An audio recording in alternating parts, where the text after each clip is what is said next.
says the universe we know started with a small singularity, then inflated over next 13.8 billion years to the cosmos that we know today. Let us talk today about the beginning of everything, the Big Bang Theory. There was this idea that the universe wasn't infinite up to 20th century. Then Einstein's theory of relativity gave us a better understanding of gravity. By the discovery of cosmic background radiation, which together with the other observational evidence made the Big Bang the acceptance theory in science. The structure of cosmos given by the Hubble Space Telescope gives signs that the universe is accelerating. So, how did the Big Bang start? According to standard Big Bang model, the universe was born 13.8 billion years ago. Like a rapidly expanding balloon, it swelled from a size smaller than electron to nearly its current size within a tiny fraction of a second. The theory depends on two major assumptions: the universality of physical laws and the cosmological principle.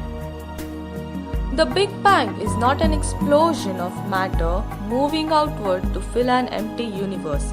Instead, the space itself expands with time everywhere and it increases physical distances between the co-moving points. According to Big Bang, the universe at the beginning was very hot and small, and since then it is expanding and cooling down. The singularity. The primordial singularity is itself sometimes called the Big Bang.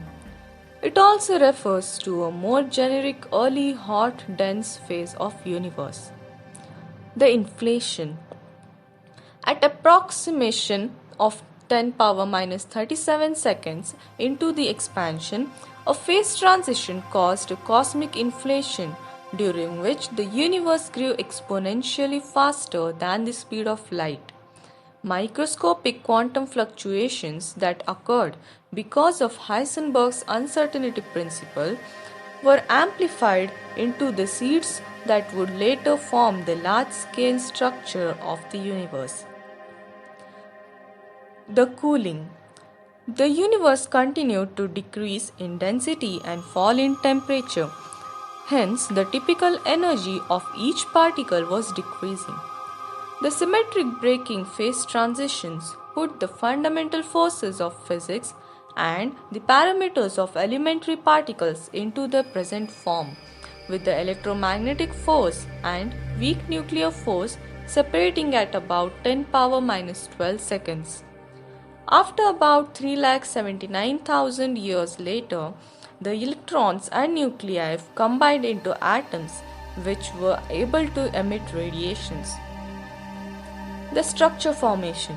Over a long period of time, the slightly denser regions of uniformly distributed matter gravitationally attracted nearby matter and thus grew even denser, forming gas clouds, stars, galaxies, and other astronomical structures which are observable today. The details of this process depends on amount and type of matter in the universe.